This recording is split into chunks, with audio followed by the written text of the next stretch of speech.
We have big news. We have exciting news for you. Tell them what it is, Sareena. We are super excited to announce that we are starting our first membership this January 2024. Yay! Membership. So we're excited to let you know that we will be hosting a monthly membership where when you join, you will be with us live in a Zoom room once a month for a workshop like we just hosted. It's going to be a workshop like that, one topic each month, a different topic. You might even help us come up with the following month's topic from inside our membership. Super excited to meet you. It was so fun meeting a few of you in our inaugural workshop. So we're really looking forward to that. And when you are a member, you will also be receiving a monthly newsletter where I'm going to be a little more intimate and I'll be sharing the things that are working and the things that aren't working for me. Yeah, like taking a tool that you've learned from the podcast and how you're implementing it and how well that worked, or maybe if it didn't work. And then Amma can put in my 2 bits worth. We'll see how that goes. But a membership newsletter and a membership live Zoom room workshop starting in January 2024.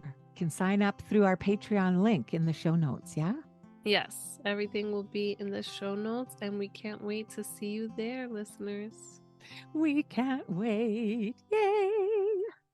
One day, a small opening appeared in a cocoon. A man sat and watched for the butterfly for several hours as it struggled to force its body through that little hole. So the man decided he should help the butterfly and took a pair of scissors and opened the cocoon. And the butterfly then emerged easily. Hi, my name is Sareena. I am a mother to a toddler and currently pregnant. And hi, I'm Lisa, also known as the singing Amma. Amma means grandmother in Icelandic. I am a mama and an Amma. At the beginning of my first pregnancy, I felt like I was lacking my village, which is why we are here creating a village with you, in hopes that you won't feel as isolated as I did. I also felt the lack of a village in my early parenting years way back when. And I come to our village with a background in early childhood education. I have been coaching parents along their parenting journeys and supporting them for over 35 years. Amma, Lisa, and I invite you to grab your latte or your tea and come sit around the proverbial fire with us each week when we come together to have a conversation where we'll be talking all things parenting, keeping it real, keeping it raw, right here with you. Hey, ladies, and ladies, because we have Sharon back, and today we're going to be talking about interventions to understand how we can empower ourselves as mothers and to know how to make our birth plan. You've taught me a lot about episiotomies and the epidural, so I want to know what other interventions there are. I know I was vacuumed out. You were vacuumed out. Yeah, my dad always makes fun of me for that. I was forceps out. I was a breech baby. Oh, wow. Yeah. Hi, Sareena. Hi, Lisa. It's really nice to be here. Yes, I want to talk about a few deviations from the normal that we don't really think about, because when we talked about labor, we talked about the fact that the first part of labor is the most important part of labor, because how you prepare yourself for labor is going to carry you through, or you're going to be totally exhausted, etc. And I want to talk about things that happen in the early part of labor this morning. And the intervention I'd most likely like to talk about right now is due dates and inductions. It is normal to carry a baby from 37 to 42 weeks. All of that is normal. 90% of all babies are born 2 weeks on either side of your due date. Okay. 10% of babies. 90%. 10% are born at 37 weeks, 26% at 37 to 38 weeks, 57% at 39 to 40 weeks. And then we have babies that are born at 42 weeks as well. When you are pregnant, just so that you know, your earliest ultrasound is always the most accurate, even though still we can be 2 weeks out early or late. Due dates are only accurate. Only 4% of people deliver on their due date. 4% of people deliver on their due date.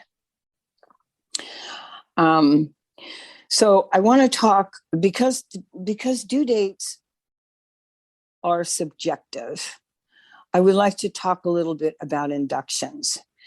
In 1990, America was doing 9.6 inductions percent. 9.6% of women in 1990 were being induced. In the United States today, 25.7% of women are being induced. Whoa. And we need to ask why. And 31.7% of those people are in first births. All right. Wow. One of the things that has bothered me over time is that women that have been induced or had things done to them, and there's like a list, have come away feeling that their bodies didn't work or they were not good enough. And we are here to empower women through education. Yes. So let's look a little bit closer at inductions. Keeping in mind due dates are subjective. Let's look at inductions. Inductions can happen several ways. Medical people can break the waters surrounding your baby's head, and many times that will push you into labor. Or they can put an IV in and start you on what's called a pit drip, which is Pitocin, which is slowly dripped and slowly into your vein and slowly increased, forcing the contractions to occur. The reason I don't like Pitocin, and there's a time and a season for everything. There are women that need Pitocin, but in general, Pitocin gives us a hard contraction, a hard contraction, a hard contraction. They're chemically induced. They're all hard. Normal labor is not like that. We spoke about that earlier, that in normal labor, you might have a hard contraction, a medium, an easy, a hard, but they change so that it's much easier to cope with them. Pitocin labors are very difficult to cope without an epidural. They're very, very difficult to cope without that. I want to read you a little thing that someone wrote, and I wish I could give credit to the writer. I can't. I have no idea who wrote this, but it's called A Butterfly's Lesson. One day, a small opening appeared in a cocoon. A man sat and watched for the butterfly for several hours as it struggled to force its body through that little hole. So the man decided he should help the butterfly and took a pair of scissors and opened the cocoon. And the butterfly then emerged easily. But it had a withered body. It was tiny and it had shriveled wings. The man continued to watch because he expected at any moment the wings would open, enlarge, expand, and be able to support the butterfly's body and become firm and fly away. But neither happened. In fact, the butterfly spent the rest of his life crawling around with a withered body and shriveled wings and was never able to fly. What the man, in his kindness and his goodwill, did not understand was that restricting the cocoon and the struggle required for the butterfly to get through that tiny opening were nature's way of forcing fluid from the body of the butterfly into its wings so that it would be ready for flight once it achieved its freedom from the cocoon. Sometimes struggles are exactly what we need in our life. If we are allowed to go through our life without any obstacles, it can cripple us. We would not be as strong as we could have been and be never able to fly. One of the things that's important to know is contractions are important for the baby because they do the same thing. They force the fluid out. They get the baby ready to breathe. There's a reason for everything. So before you're induced, think seriously about it and have a discussion with your partner about whether or not you want that, and consider the due dates And I want to just say now that there are some real simple ways of making decisions when you're in pregnancy and labor. Many tests are done in labor and pregnancy, and I think that women should question all tests that are done. But if something happens and they say, oh, we want to induce you, here's a couple of suggestions. 1, ask for 5 minutes alone to discuss it. Ask what are the alternatives. Ask whether there would be any consequences if you chose to wait a little longer. What are the risks? And what will happen if we don't do this? What are the risks? What are the benefits? And then ask what other interventions might be necessary as a result of this intervention. If we induce labor and it doesn't work, we are going to have a C-section. Mm-hmm. So you really want to know, if we do this intervention, what might that result in? Then last but not least, tune into your body.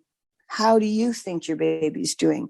What do you think your baby needs? Listen to your intuition through quiet contemplation, prayer, or whatever practice you might have.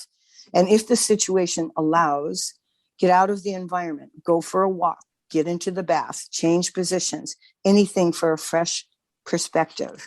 Remember, your hideout place is in the bathroom. Now, I usually, when I talk about C-section, what I do is I show a film. So there's not a lot I want to say about C-section, but should you end up with a C-section, which of course our rate of C-sections is outrageously high right now in the US, but should you end up with a C-section, I just want to give you a heads up that it will feel chaotic for the moment. And your partner, they will bring in a gown, mask, and cap for your partner, and he'll be told to change into those things, and he will sit in the room thinking he has been forgotten. I want to assure you he has not been forgotten. It's one of the major father worries that comes up. The problem is that everybody that's going to do the operation must be scrubbed in the room before they bring father in. Even though it's a C-section, there's no reason why, as soon as the nurse wipes the baby down, that you should be able to hold the baby and take the baby up to the mother's head and have the baby touch the skin to the mom's face so that she can connect. Okay. That's really all I wanted to say about early interventions. Can I ask something about C-sections? Mm-hmm. I think before they used to say if you had one C-section, the rest of them have to be C-sections. That's no longer true, right? No, that's no longer true. We have what's called VBACs, which means vaginal birth after a cesarean. Mm. And the chances of you needing another C-section, are always there, but not necessary. So what you want to do is you want to avoid that first one, right? Mm-hmm. You can avoid that first one by empowering yourself with education, knowledge, and a really good support system around you. Mm-hmm. If you are in labor, one of the other deviations that happens in labor in hospitals is that we're monitored. Many places put the monitor straps on you, and they keep them on for your whole labor. Some places put an internal monitor on. An internal monitor is a spiral thin needle that is screwed into just under the skin on the baby's scalp. It's totally accurate. Whoa. And that should never be used unless you are truly in an emergency situation where the fetal heart is dropping and they cannot get a good reading. Now, if you're in labor and the nurse says, we really can't get a good reading, maybe we should put an internal in. There's some things you can do. Change position for starters, immediately change position. Make it easier for that nurse to pick up the fetal heart tone. If you, again, if you don't want to have an internal monitor on, go back to your decision-making process. So what's going to happen Sharon, if I don't? What's going to happen if I do? And by having this in, what other problems can it cause? So I just really need to interject here and find out a bit more about both these things because they're foreign to me. And I'm thinking that some of our listeners, it may be their first pregnancy, and I know that when I read back in the day when I had my baby, there weren't podcasts or videos to online to watch. So when I read about all this part of what can happen, the things we don't want to happen, I didn't want to read that part, but I knew I needed to forewarn myself, to educate myself, because education is empowerment, right? Yeah. So that's why we're talking about it, and we're not trying to freak you guys out. We're trying to give you some information that will help you to know some of the possibilities that might happen. Right. I think that's really important, Lisa. I had a lovely woman in my class who was having a home birth. My classes are for both home birth and hospital. And she was having a home birth. And that night we were going to do C-section. She's like, should I just go sit out on the porch? And I'm like, why? She goes, because I'm not having a C-section. And I'm like, let's get you educated so that if anything happens, you know what it is. But when we're talking hang on, I got a couple of specific questions.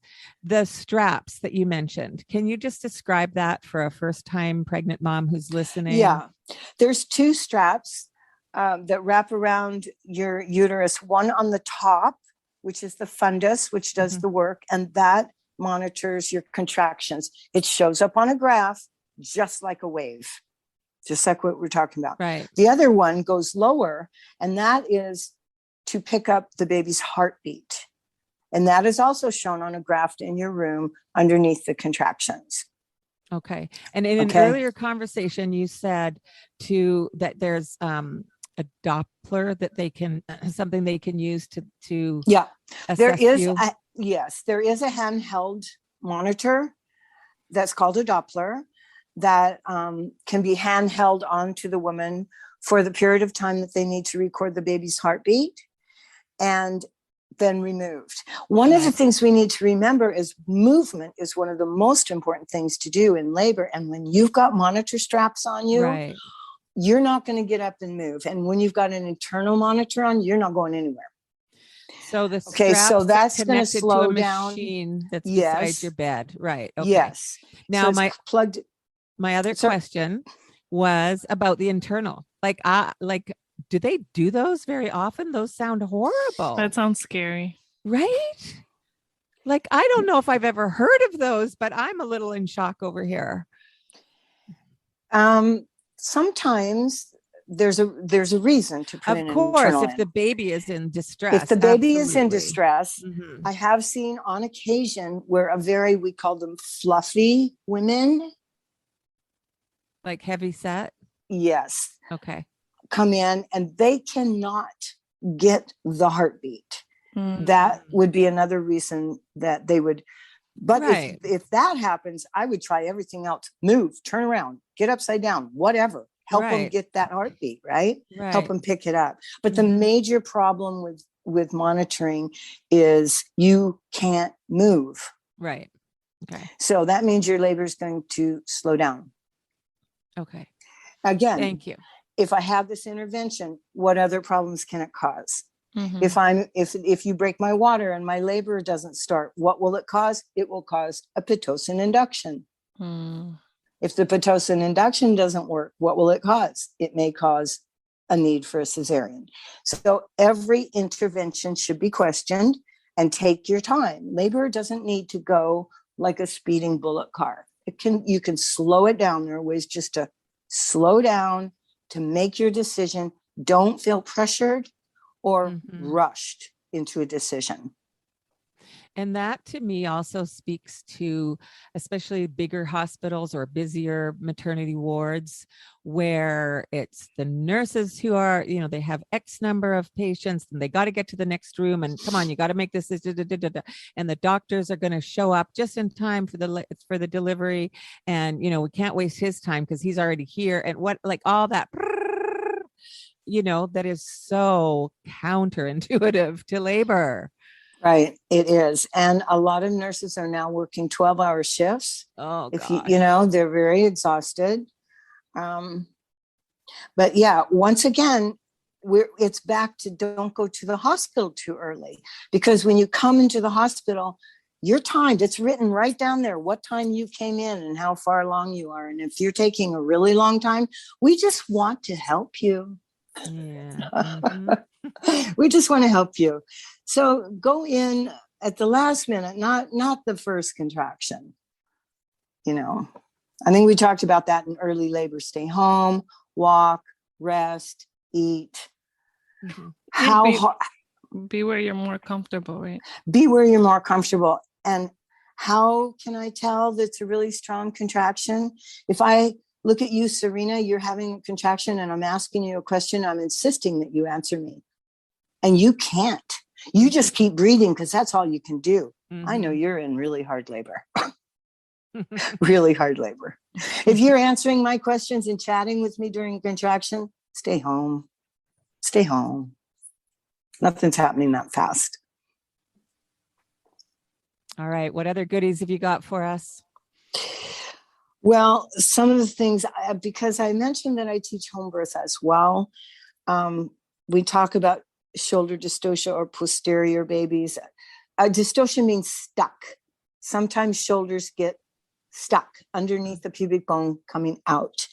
And again, hands and knees position. Hands and knees will dislodge it, and you just want to move around. Remember, this baby is wiggling through a space. Mm-hmm. You want to wiggle around too, and let that baby wiggle around with you and get through as quickly and easily as possible. Hands and knees is getting on all fours? Yeah. Yes. Okay. Yes. In the bed or on the ground? Wherever you are. Okay. I've never been afraid of putting somebody on hands and knees, even in a bed, because I have people guard them on both sides. I've gotten in trouble for putting people on hands and knees, but I don't care. In the hospital setting. In the hospital setting, but I don't care. The other thing that could be scary for your partners is a postpartum bleed. When babies are born, the placenta pops off the wall of the uterus with contractions after the birth. When that happens, there is a bleed. In fact, if you're really watching, you can see the separation of the placenta by looking at the perineum, and you'll see the bleed, right? That's normal. I just want you to know that's normal. There's actually very little blood at a normal birth that's not been interfered with. But a heavy bleed is bad for mom. And if that should happen, husbands need to get right in the face of their partner and start talking to them and make them talk back with you, because you do not want to lose consciousness when you're bleeding. You need to stay awake and keep focusing. And somebody will start an IV. They probably already have. They've increased the fluid. They'll empty the bladder and put the baby to the breast, because putting the baby to the breast does what? Contracts. Causes contractions. Mm-hmm. Causes contractions. So, but I don't think that's something that you probably will remember if you're in a hospital, but those are things we tell people to do at home if we have a bleed. Okay. What about forceps and vacuums and episiotomies? Oh gosh. Okay. Let's talk about episiotomies first. Episiotomies, in my mind, is one of the cruelest cuts of all. I consider it completely unnecessary. I did a talk at a conference in New Mexico in late 80s about episiotomies, and a lot of the midwives thought I was crazy. It was a midwife conference. But I think that there is no need for episiotomies. What's happening is we're not letting enough time for the perineum to stretch over the baby's head. If you can relax enough and just wait, the baby pushing against the perineum will stretch it. You'll feel a burning sensation and you just pant. during that burn, and then that will go away after the contraction. I had a birth. This was on Salt Spring, Lisa, actually, a very tiny lady, not short, just thin and little. And she was having her first baby. First babies take a little longer on the perineum than subsequent ones do, because after you've had one baby, the perineum is already stretched. It knows what to do. It just stretches easier.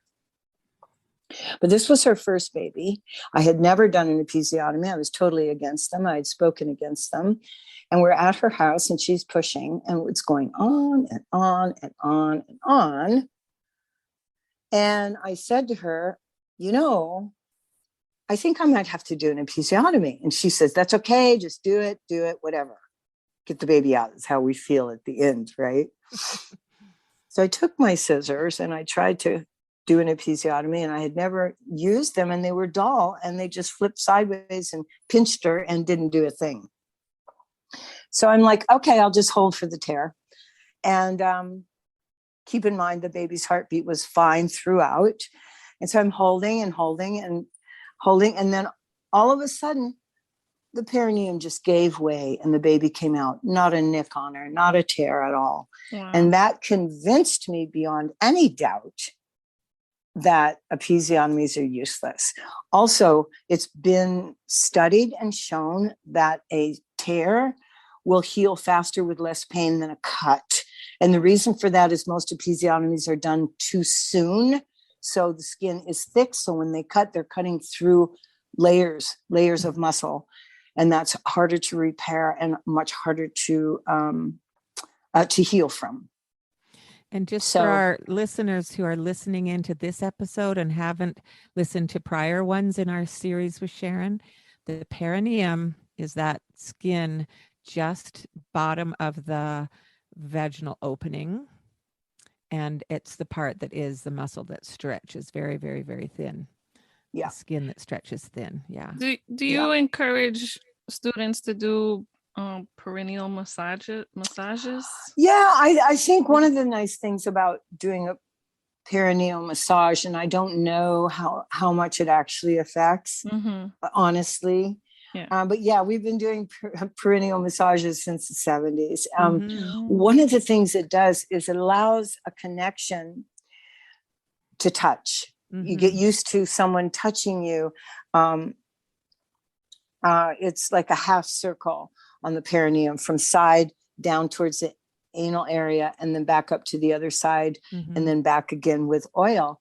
One of the things I encourage people to do is encourage that in their sexuality and just make it fun and pleasurable. But it really does connect with someone touching your bottom, which we're not used to other than, our partners. But that's one of my very clear memories from the first birth that I attended with you, Sharon, when I was 15, was you massaging the perineum during the labor. Oh yeah. When the baby's coming down and going to be pushing, yes, in between the contractions, I massage and I talk.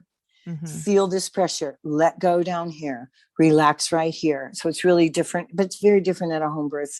That won't happen in the hospital usually. Yeah. I also read that if you heat it up a little, if it's warm, then the skin stretches a little better. So if you are massaging it, that's warming it up, right? Yeah, actually, I have taken warm cloths and hold it over the perineum between pushing, and sometimes holding it while they're pushing. Just that warmth does let it relax a little bit more. Again, you probably won't have that in the hospital. Yeah. I tore a little bit, and I feel now that I've learned everything that you guys have taught me, I feel like it's because I had the epidural. So I was pushing and I didn't know when the contractions were coming because I couldn't feel them. And I was just pushing as hard as I can when I thought I was supposed to. And instead of going with the contractions, I was just pushing against that skin. And why don't we talk a little bit more about pushing? Because I think that you're bringing up a really important point. Waiting to push is not only better for you in what you're discussing, it's also better for your baby. When you push, every time we push or have a contraction, we're cutting down the oxygen supply to the baby. That's okay. The baby, as soon as that contraction's over and the push is over, the oxygen supply goes right back up. Okay. But when you're in a situation where people are telling you to push just because you're 10 centimeters dilated, the reason it's not a good idea is twofold. One, at the end of your laboring time and you're completely dilated, between that and the time that you push, usually nature gives you a natural resting space. It may not be long. It may only be 5 minutes. It can be up to a half hour. It's okay. Your body knows what to do. If you have that resting space, you're going to be a better pusher because you'll have more energy, right? Okay. So when we just push just because the contraction has started, we're cutting off the oxygen supply for the whole contraction.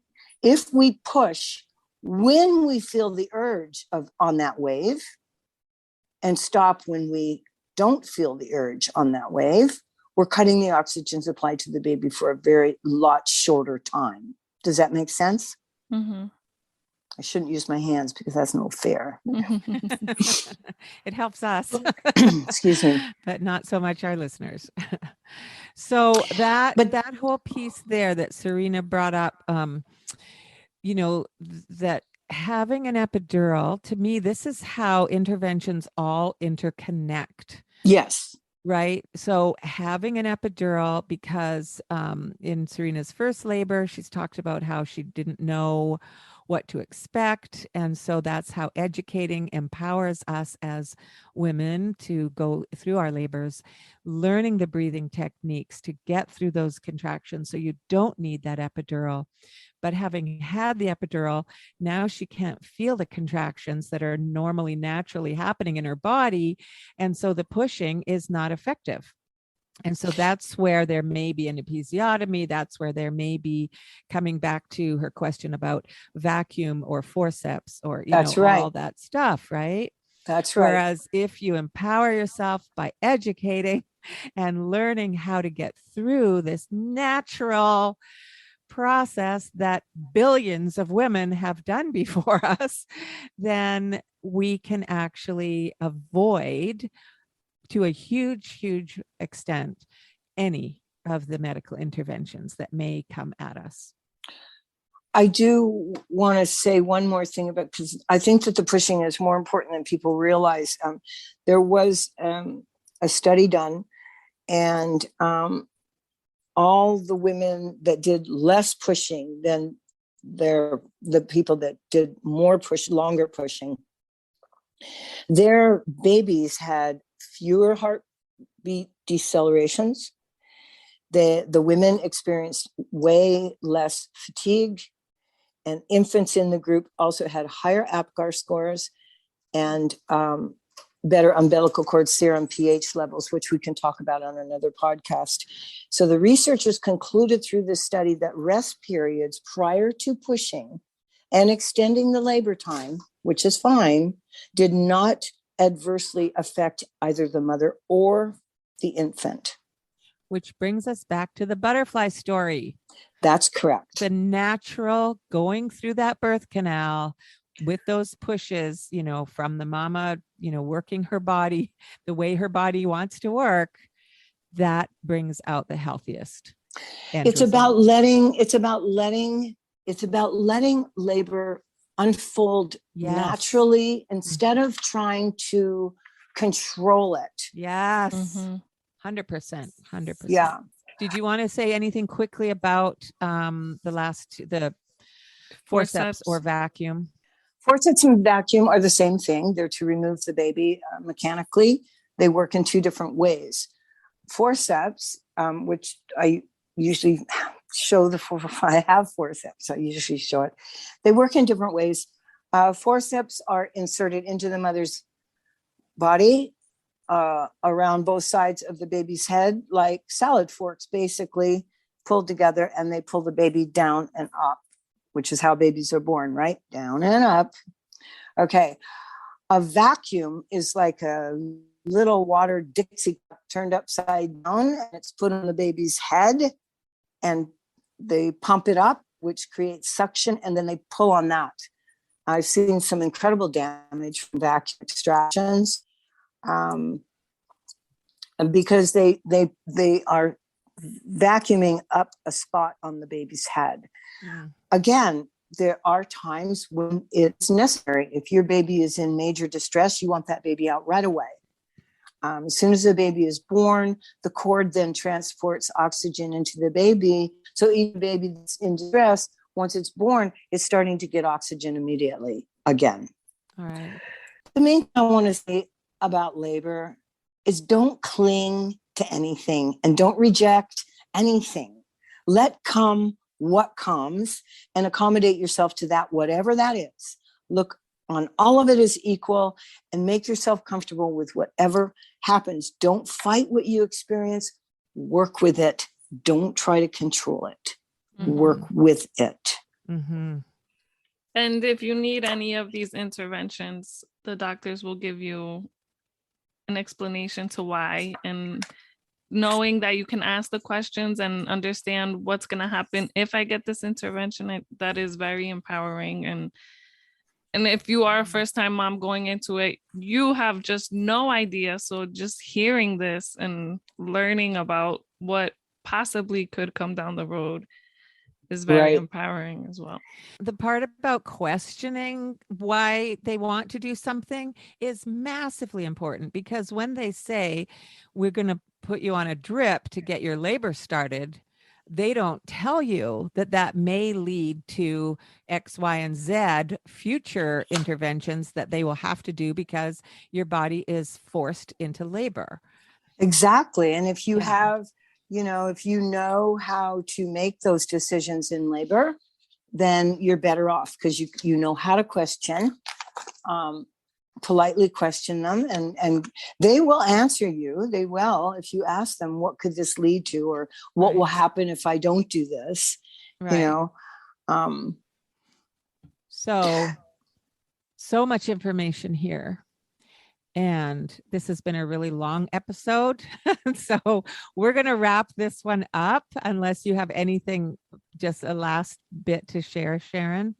But we do need to wrap this up. And we want to thank you guys for listening in. This is a more difficult episode possibly to listen to because it shows you that things can go sideways and not how you would like them to go for your delivery. And that going in with education is empowering. Yes. And one thing Sharon mentioned, I think we weren't recording, is listen to your body and speak up. Don't be scared to speak up because maybe you know something that the doctors don't know because it's in your body and you can feel it. So speak up if you feel that, because you shared that story and that's it's very true. Sometimes they might miss something or they can't tell, and you need to speak up and explain how you feel. Right. And I want to just address those women who are going in for hospital births. We talk about the early labor being important and how to calm it down. I want to talk to you about when you arrive at the hospital, when you get there, introduce yourself and hand the nurse a copy of your birth plan, and then write down your nurse's name so that you can remember who's working with you. When I would have a client come in, yes, I call them clients. I don't call them patients. When I would have a client come in, I would write my name on a sticky and stick it on their food tray so that they wouldn't have to think about who their nurse was. They would remember. Anyway, go in and put on some quiet music, turn the TV off if it's on, practice your relaxation, drink water and juice, and create a calm environment in your room from the beginning. From the beginning. Beautiful. And next we'll get into the birth plan. So this was all great to know when you're setting up your birth plan, and then Sharon will share all that info as well. So thank you so much for joining us again. You are blessing so many births virtually.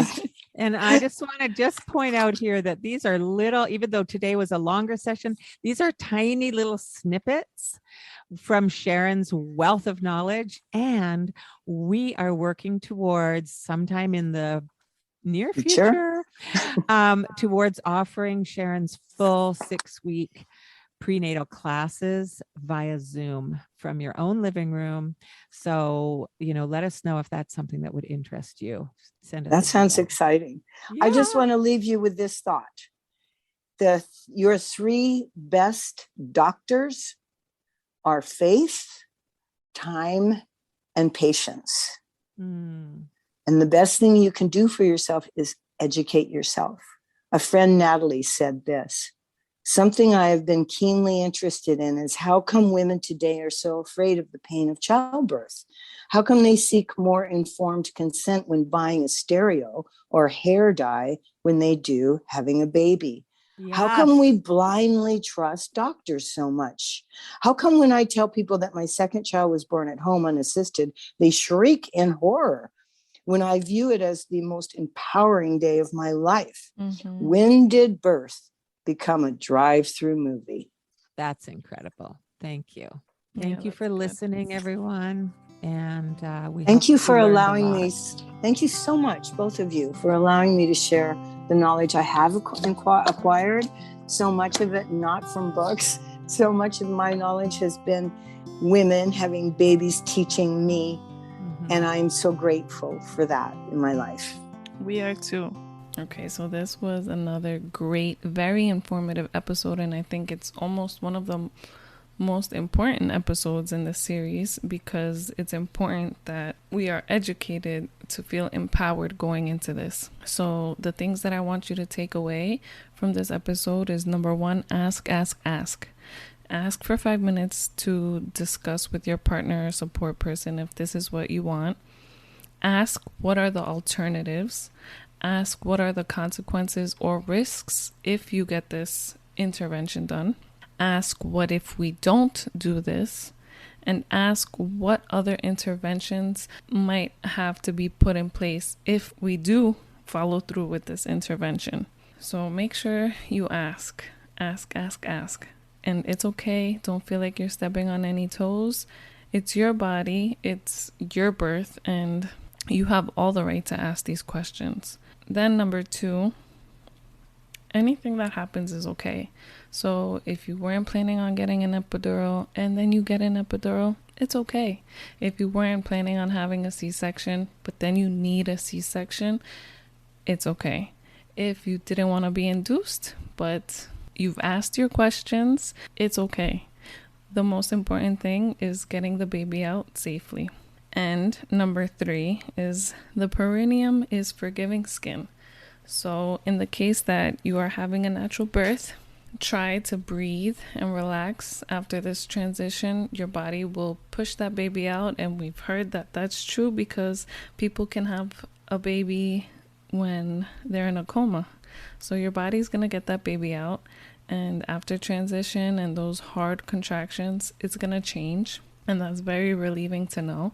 So trust your body, push, breathe.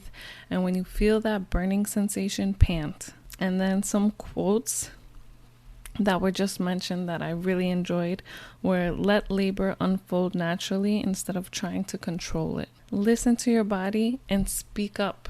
If you feel something's wrong, speak up. It's your body again. And doctors, yes, they're very educated, they're knowledgeable, but you need to speak up because only you feel what's going on in your body. And education is empowerment. So if there is anything that you wanted to know more about, look it up and do your research. So go into this process knowing and understanding what could happen. And we wish you the best of luck if you are pregnant and about to give birth, or it's coming soon, or even if you are not pregnant, but you can share this podcast with somebody that is. So thank you for joining us, and we wish you the best of luck. Thanks for being here with us in our virtual village. We'd love you to join our Facebook group at The Village Parenting Community and on Instagram at The Village Parenting Pod. And if you enjoy our podcast, please like, subscribe, and share. Also, if you have a moment, please leave us a review. It makes a big difference for us in reaching more parents out there who may be feeling alone. Please direct message us to connect also. We absolutely love hearing from you. And until next week, we'll be keeping it real and raw right here with you. This podcast is sponsored by the Singing Amma's private parent coaching and workshop offerings, and also by Enlightened Designs for Crafty Mamas.